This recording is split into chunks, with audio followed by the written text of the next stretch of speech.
Bom dia, pessoal. Vamos continuar com o capítulo 3 do livro, né? Na última aula a gente estava vendo como trabalhar movimentos em duas ou três dimensões, né? E hoje, e aí a gente chegou a estudar o lançamento oblíquo, né? Então hoje a gente vai continuar e agora com o movimento circular, tá certo? Então vamos lá. Então, para localizar, né, o que a gente está vendo, só voltando aqui, né, a gente está usando o livro do Sears. Aqui você tem a ficha catalográfica com os dados do livro, né, e aqui você tem o sumário, né, e aí está aqui na página 73, tá? Então vai lá, pega a teoria, né, é por lá que você estuda, tá bom? Pega lá, dá uma lidinha nessa parte. É curtinho, são duas páginas, 73, 74, 75, tá? E depois tem mais alguns exercícios, mas é bastante tranquilo, não é muita matéria não, tá bom? Então vamos lá, você tem aqui resumindo a aula anterior, né? Então o que a gente começou a fazer? A gente começou a descrever, né, a cinemática escalar, né? Ou melhor, a cinemática vetorial, né? Então o vetor posição é o que marca, né, onde está o objeto, se tem um sistema de eixos, né? O vetor posição ele está com a sua origem na origem do sistema e o vetor aponta para onde está o objeto, né? E se o objeto se desloca, o vetor acompanha, tá? Então, ao acompanhar, vai haver uma diferença de posição e aí você vai fazer a diferença de posição, vai dar o vetor deslocamento, né? Na hora que você pega o vetor deslocamento e divide pelo tempo, você vai ter o vetor velocidade média.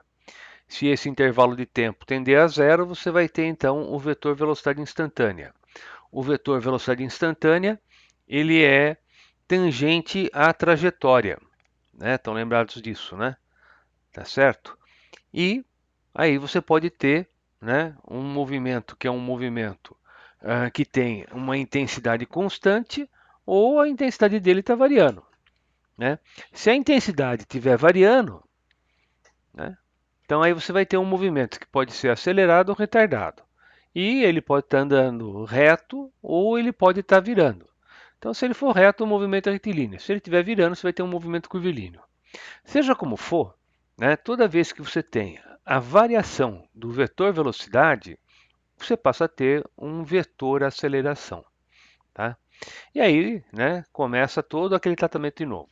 Se você pegar um intervalo de tempo grande, né, a hora que você faz ΔV por ΔT, né, ΔV vetorial, você vai ter uma aceleração média.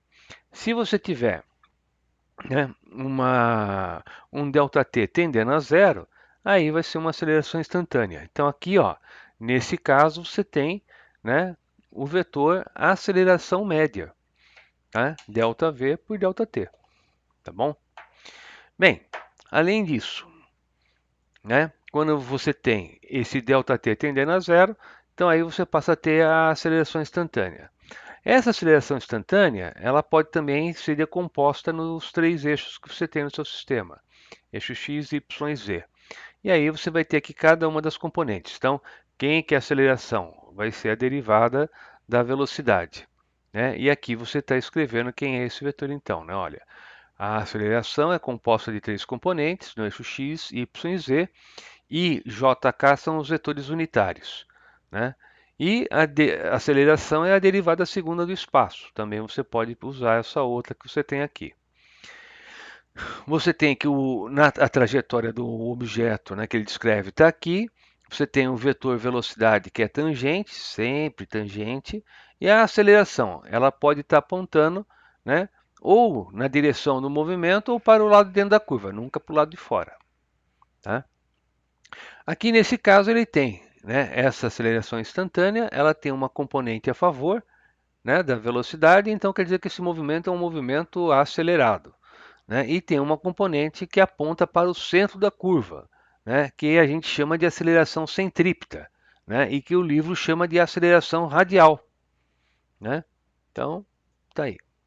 Aqui ele está falando do ΔV, né? Aqui você teria, né, olha, um movimento circular e uniforme, um movimento circular e acelerado, um movimento circular e retardado, tá? Então vamos lá. Vamos pegar o nosso movimento circular de hoje, né? Então você tem aqui o objeto, ele está descrevendo uma curva, o vetor velocidade sempre é tangente. Então a variação da velocidade sempre vai ter uma componente lá dentro da curva. E, portanto, a aceleração, né, ela vai ter uma componente voltada também para o lado de dentro da curva. Se o movimento é um movimento circular e uniforme, então essa aceleração instantânea aponta para o centro da curva, tá? Isso é importante. A partir daí, você consegue deduzir qual é o valor dessa aceleração que aponta para o centro. Essa aceleração que ele chama de radial e que a gente no ensino médio chama de aceleração centrípeta. Ela vai valer v ao quadrado sobre r. Também dá para você escrever isso em função da velocidade angular, do ômega, né? Estão lembrados? Quer dizer, isso aí também pode ser escrito como ômega ao quadrado vezes o r, tá? Bem, então aqui, olha, veja, você tem aqui a velocidade sempre tangenciando a trajetória e a aceleração radial ou centrípeta sempre apontando para o centro da curva, tá? Ele vai escrever a velocidade, né, como ômega r, e aí você pode escrever isso aqui como ômega ao quadrado r. É o que ele está fazendo aqui, tá? Então, vamos pegar e vamos mostrar aqui um exercício, né, um exemplo. Ele fala numa BMW Z3, não sei se vocês conheceram, é um carro já antigo, né? Me lembro dele em 1997, tá? Era um carrão na época. Eu acho que ele foi substituído pelo Z4, que é um modelo posterior que aí talvez vocês tenham conhecido. É um carro conversível. Então, a BMW Z3 pode possuir uma aceleração lateral de 0,87 g. E aí ele dá o valor que é de 8,5 metros por segundo ao quadrado. Isso apresenta a aceleração centrípeta máxima sem que o carro deslize para fora da trajetória circular. Se o carro se desloca a uma velocidade constante de 40 metros por segundo, né, qual é o raio mínimo da curva que ele pode aceitar, que ele pode fazer? Né? Então vamos lá, vamos fazer esse exemplo. Né? Bem, o que acontece? Né? Você tem que a aceleração, né, radial ou centrípeta, né, ela é igual a 0,87 vezes o g. E ele já falou que isso vale 8,5 metro por segundo ao quadrado, né? E você tem que a velocidade é de 40 metros por segundo, né? Então vamos lá, né? Essa aceleração radial, tá? Ela vai ser igual a v ao quadrado sobre r, né? E você quer achar qual é o valor do raio. Então isso vai ser v ao quadrado sobre a aceleração radial. Então isso é igual a 40 ao quadrado dividido por 8,5, tá? Isso aí vai dar 188 metros, tá? Facinho de fazer, né? Tranquilo, tá bom? Então, tá feito esse aí, né? Vamos para um próximo. Um brinquedo num parque de diversões. Então, em um brinquedo, os passageiros viajam com uma velocidade constante num círculo de raio de 5 metros. Eles fazem uma volta completa no círculo em 4 segundos. Qual é a aceleração deles? Então, vamos lá, vamos achar essa aceleração, né? Então, vou pegar aqui a nossa mesinha.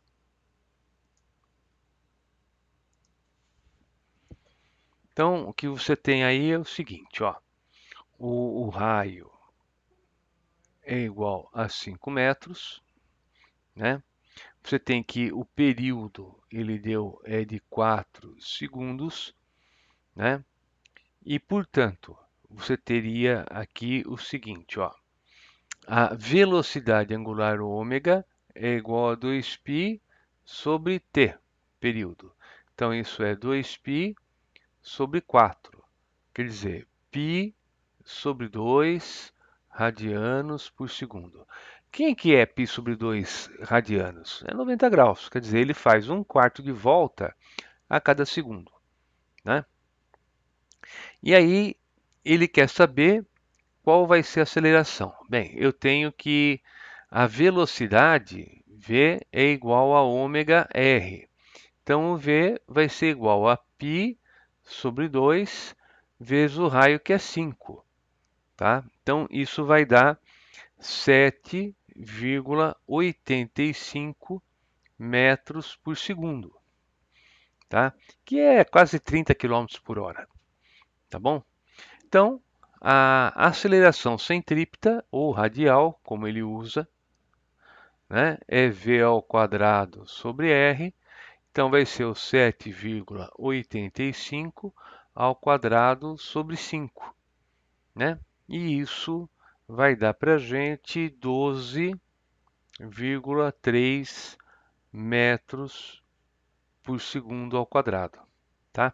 Você já poderia ter encontrado esse valor usando aquela equação que você viu lá no médio, que a aceleração centrípeta ou radial é a mesma coisa, que é ômega ao quadrado r, tá? Seria um outro caminho, tá bom? Daria para ir direto.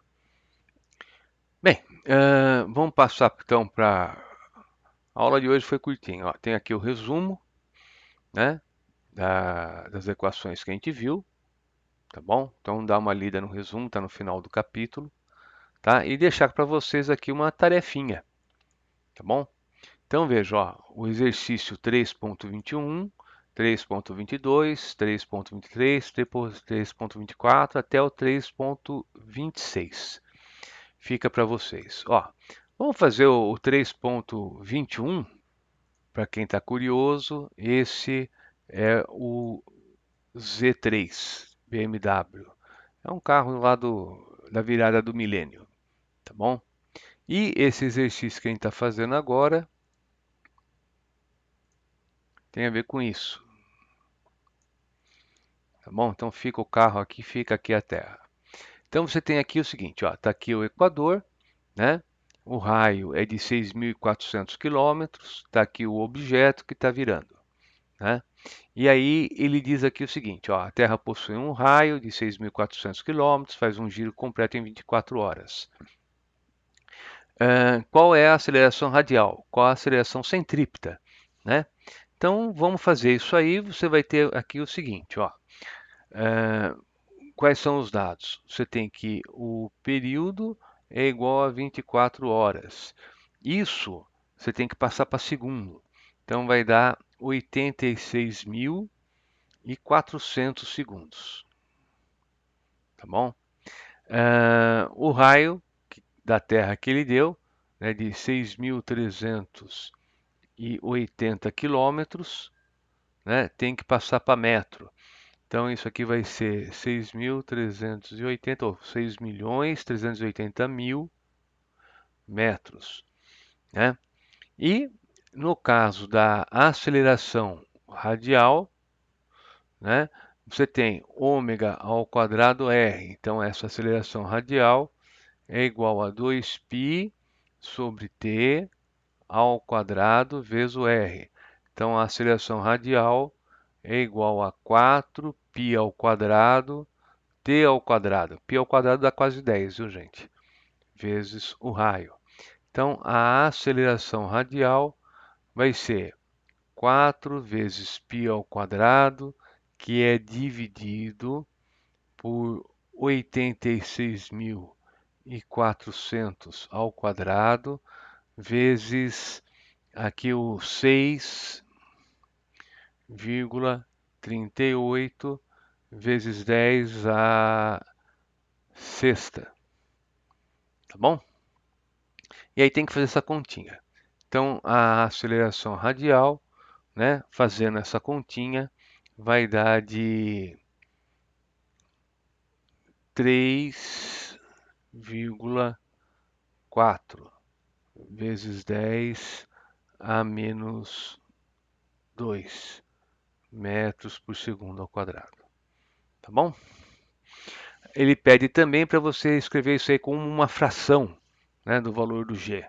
Então, se você pegar essa aceleração radial e dividir pelo valor do g, você vai encontrar 3,5 vezes 10 a menos 2. Se você considerar o g igual a 9,8. Tá? Então a primeira parte ali, o item A está feito. Falta fazer agora o item B. No item B, ele pergunta o seguinte: qual devia ser o período mínimo de rotação da Terra para que isso ocorresse? Bem, então, o que a gente tem que fazer seria o seguinte, né? Então, item B. Tá? Você quer que a aceleração centrípeta ela seja igual ao g. Tá? Então, se isso acontece, vai ficar o 4π ao quadrado sobre período ao quadrado vezes o raio igual ao g.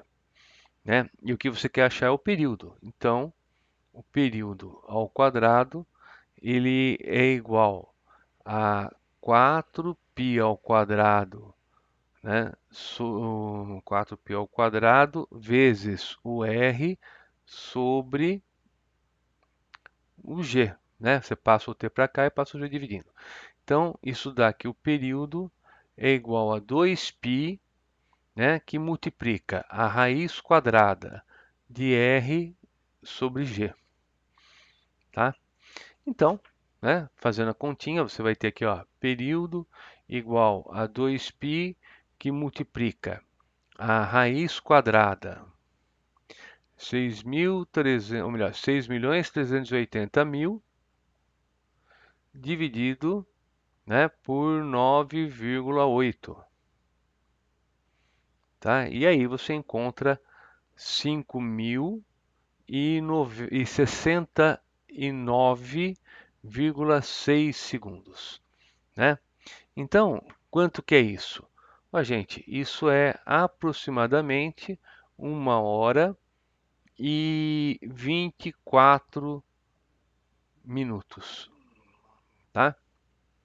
Então, se o dia não durasse 24 horas, mas durasse 1h30, o que ia acontecer? Você ia entrar em órbita, né, e você não ia conseguir colocar os pés no chão, você ia ficar girando com esse período. Se a Terra tivesse um dia que durasse menos do que isso, aí você ia ser jogado para fora do planeta. Tá? Parece que lá na origem da Terra, há 4,5 bilhões de anos, a Terra tinha um dia que durava acho que umas 2 horas e meia, ela virava muito mais rápido. E a velocidade de rotação da Terra ela está diminuindo, né, devido à existência da Lua, ao efeito de maré. Então, as ondas do mar são provocadas justamente pela interação gravitacional e isso está dissipando a energia de ligação. A Lua esteve mais próxima e a Terra girava mais rápido. Então, com o passar do tempo, o que acontece? A Lua vai ficando cada vez mais longe, né? E o dia vai durando cada vez mais. Então, a tendência é que daqui a 4, 5 bilhões de anos, a duração do dia seja aproximadamente igual à duração do ano. Então, nessa situação, você teria que a Terra teria uma face só voltada para o Sol e a outra face sempre no escuro. Então, o dia iria durar o mesmo que um ano.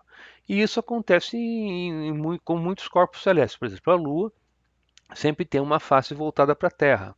Quer dizer, o dia lá dura a mesma coisa que o ano, né? Ou ainda, né, o período de rotação e o período de translação são iguais. Então, divirtam-se, tem aí já bastante exercício para vocês fazerem. Tá? Um abraço e até o próximo encontro.